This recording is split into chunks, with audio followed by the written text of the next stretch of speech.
होगी, एक रात में सफलता अर्जित की जा सकती, हमने देखा है। लेकिन वो कैसे, जैसे आप सर ने कहा कि एक स्मार्ट वर्क हो, स्मार्ट तरीके से आप वर्क करें, जैसे बताया जाए वैसे करें और चिंतनशील तरीके से करें। मैं कहता हूं कि कोई ऐसी परीक्षा नहीं होगी इस धरती को जिसे आप क्वालिफाई ना कर सकें। लेकिन जो 2-2.5 महीने बचे हैं, हमने तो आपके साथ बहुत दिनों से लगे हुए हैं, आपकी प्रतिभा का आकलन मैंने किया। बहुत सारे मुझे रिजल्ट भी दिख रहे हैं, कुछ यहाँ मौजूद है, कुछ मौजूद भी नहीं है। बहुत सारे मुझे रिजल्ट दिख रहे हैं, कुछ भी इतिहास विषय जैसे मैं लेके आता हूँ मैं, तो इतिहास विषय में है कुछ नहीं, केवल कंफ्यूजन है। मैंने कम बताया आपको, इतिहास में कुछ नहीं देखना है, एक मोड़ देखना है। जैसे आप गाना गाते भी हैं ना, क्या गाते हैं, मैं आया गड्डी लेके एक मोड़ आया ना, जो मोड़ आया उसी मोड़ को आप ट्रेस कर लें। फिर बता रहा हूँ, इसमें पॉलिटी वाले भी बच्चे बैठे हुए हैं, इतिहास वाले बच्चे बैठे हैं, जो मेरे युगल भी हैं, जो मेरे एकल भी हैं। मैं उन दोनों से कहना चाहता हूं, उन मोड़ को पढ़ ले, आप देख ले जितना मैंने चर्चा किया हुआ है। मोड़ का मतलब सबसे पहली घटना, सबसे अंतिम घटना, सबसे विचित्र घटना। मैं बार कोई पेपर लाए, कभी भी लाए, उसका एनालिसिस करें, चाहे वो सिविल का पेपर हो या शिक्षक का, असिस्टेंट प्रोफेसर का हो। इन 3 बिंदुओं के अलावा अगर चौथे बिंदु पर प्रश्न आया हुआ तो मुझे बताइएगा। चौथे बिंदु से बेटा प्रश्न आज तक आया ही नहीं है। अब मोड़ समझने का आपका प्रतिमान क्या है, आपका दृष्टिकोण क्या है? विषयगत बातों पर आखिर आप ला ही दिए, उसके बावजूद भी 1.5 बातें बची हुई। चले, तो अब विषयगत बातों को छोड़ेंगे, उन 1.5 बातों को देख के समापन करना चाहेंगे। बेटा, जैसे माननीय सर्वपल्ली राधाकृष्णन जी के बारे में सर ने बहुत कुछ प्रकाश डाला, लेकिन एक प्रकाश मैं भी डालना चाहूंगा। मुझे वह ऐतिहासिक पल संवरण है, याद है। भारत रत्न जब राष्ट्रपति बने हुए थे तो कुछ लोगों ने कहा कि सर हम आपका जन्मदिन मनाना चाहें, इस त्यागी विभूति के बारे में समझें, हम आपका जन्मदिन मनाना चाहें। कहें ना बाबा, मेरा जन्मदिन ना मनाओ, मनाना हो तो उस प्रतिभा का जन्मदिन मनाओ। व्यक्तिगत नहीं, धरती पर कम ऐसे महापुरुष होंगे जो अपना जन्मदिन किसी और को समर्पित किए होंगे। मेरा मन ना मनाओ, आप ऐसा जन्मदिन मनाओ जो पूरे विश्व को अलौकिक करता हो। वह विश्व को अलौकिक करने वाला कौन है? यह सब है।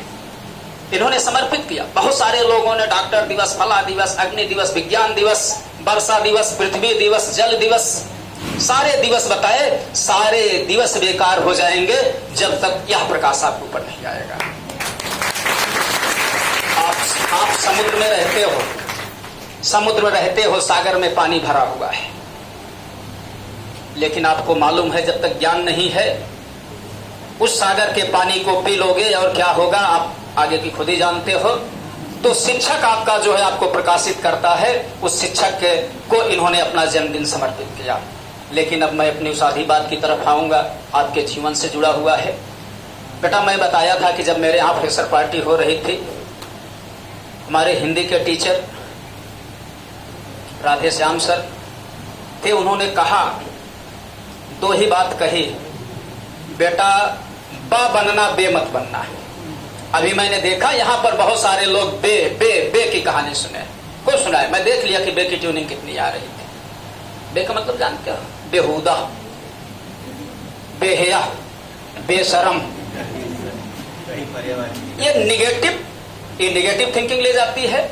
आप जीवन में कहीं जाएं, बे जैसे शब्द आपके सामने ना आए। आप मेरे भी विद्यार्थी हो, मैं बड़े गर्व के साथ कहता हूं, और आप किसी शिक्षक के विद्यार्थी रह चुके हो, उनका भी सम्मान करिएगा, मेरा भी सम्मान करिएगा। एक चीज और राज की बताऊं, प्रयागराज धरती कहती है, इलाहाबाद विश्वविद्यालय जहां आप बट ब्रिज के नीचे खड़े हुए हैं, ये कहता है कोई बच्चा मेरे साथ 3 साल रहकर ग्रेजुएट कर ले, धरती पर उसे कभी बाड़ी से अपमानित नहीं होना पड़ेगा। ये संस्कार और चरित्र सिखाता है। तो ये बे की ट्यूनिंग कहां से आ गई? नहीं। तो आप कहते हैं सर बे ना बने तो क्या बने, बे ना बने तो क्या बने? फंस गई बात ना। बे ना बने तो बेटा बा बनो, बाकायदा, बा अदब, बा लिहाज, ना, समझ रहे? बात मतलब एकदम सीधे सलीके से। एक तो ये आधी बात हो गया, कहीं भी जीवन पे जाइए, आप ऐसे किसी को अवसर न दें कि आपको कोई बेहुदा बेहया बेशर्म या इस तरह के निगेटिव थिंकिंग में ले आए। दूसरी एक बात और कहना चाहूंगा, जो मुझे मेरे भैया बताए थे, डॉक्टर एचएन सिंह इस समय अधिशासी अधिकारी हैं, बिजनौर में है। वाला नंबर लगाऊं, को वाला नंबर लगाऊं, ये सूट करेगा, को सूट करेगा। उन्होंने कहा था, मुझे खूब मालूम है, मैं आप लोग व्यवहारिक तरीके से देखेंगे और देखते भी होंगे, सामना भी हुआ होगा। उन्होंने कहा था, हिम से गिर के जे गिरई, गिरई एक ही बार। हिम के गिर से जे गिरई, गिरई एक ही बार। चरित्र गिर से जे गिरई, बिगड़े जन्म हजार। और मैं बार बार आपसे कहता हूं कि आप चरित्रवान बने, जिस क्षेत्र में है चरित्रवान बने, पूरी धरती आपको चूमेगी, चाहे शिक्षण क्षेत्र में हो कहीं हो। लेकिन एक आशीर्वाद देना चाहूंगा, आशीर्वाद ऐसे है कि आप लोग बड़ी छोटी परीक्षा की तैयारी करने आए हो मेरे लिहाज से। कोई प्राइमरी का होगा, कोई इंटर का होगा, कोई असिस्टेंट प्रोफेसर होगा। लेकिन मैं यह चाहता हूं कि जो मेरे विद्यार्थी हैं, हर विद्यार्थी की वह तमन्ना हो, वह उस योग्य हो, किसी टॉप विश्वविद्यालय का वाइस चांसलर बने। मैं ऐसा आप लोग आशीर्वाद। और मैं एक चीज बताऊं, जब आप कभी सफल होंगे, ऐसे उच्च पदों पर पहुंचेंगे, मुझे जरूर याद करेंगे, संस्था को जरूर याद करेंगे। मैम साक्षी हैं और सर साक्षी हैं। मेरे इसी बीच के विद्यार्थी बड़े से बड़े पदों को सुशोभित करते हैं। हम लोगों की उम्र बहुत हो चुकी, जितना आप लोग देखते हो उसमें 10 जोड़ दीजिएगा। ठीक है, हाड़ मांस में 2-4 किलो कम। तो बेटा, हमारी बातों को ध्यान रखिएगा। आप लोगों को यह देखकर जो भावुक पल आप लोगों ने बना दिया, आशीर्वाद के सिवा मेरे पास ज्ञान परक कुछ बातें नहीं है कि मैं आपको ज्ञान दे सकूं।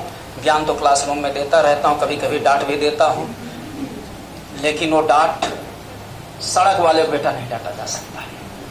सड़क वाले को डांटेगो तो बेटा अपने पिता का नहीं सुनता, आप क्यों सुनोगे? बड़े प्यार से डांटता हूं इसलिए कि यहाँ जब आज हम चाहे जितने कुशल शिक्षक हो जाए, मैम, जब हम यहाँ आए थे तो एक आईपीएस बनने आए थे। मैं बार बार कहता हूँ कि एक आईपीएस बनने आए थे। जब मार्कर उठाता हूँ तो एक दर्द लेके मार्कर उठाता हूँ कि जो कमियां मेरे अंदर रही, वो कमियां मेरे बच्चों के अंदर ना हो, वो कमियां मेरे बच्चों के अंदर ना हो।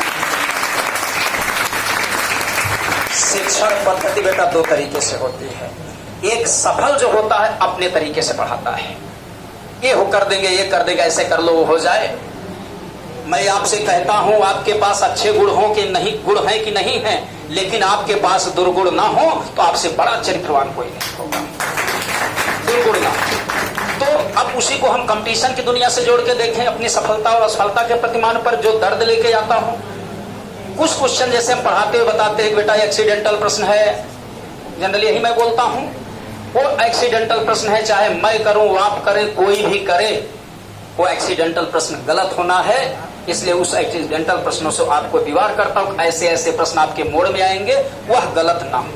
वो कमी मुझे आज भी खलती है कि जब मैंने बताया कि कहीं की परीक्षा थी, पॉइंट समथिंग से मैं बाहर हुआ था।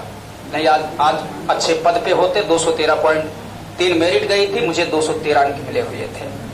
अगर एक क्वेश्चन मेरा कोई सही हो गया होता, जो मैं छोटी चूक करके गया था, वो चूक आप लोग ना करें। मैं इस सीख के साथ आपको शिक्षा देना चाहता हूं। तो बाकी की बातें ज्ञान परक क्लास में होंगी। हम आप लोगों को अनंत शुभकामनाएं देंगे कि अगले साल जैसे मैम कहीं का आप लोग अपने विद्यालय में शिक्षक दिवस मनाएं, और फिर भविष्य में मिले तो किसी मोड़ पर जब मैं बुढ़ौती की लाठी लेकर टहल रहा हूं तो आप वाइस चांसलर के पद पर विराजमान हो।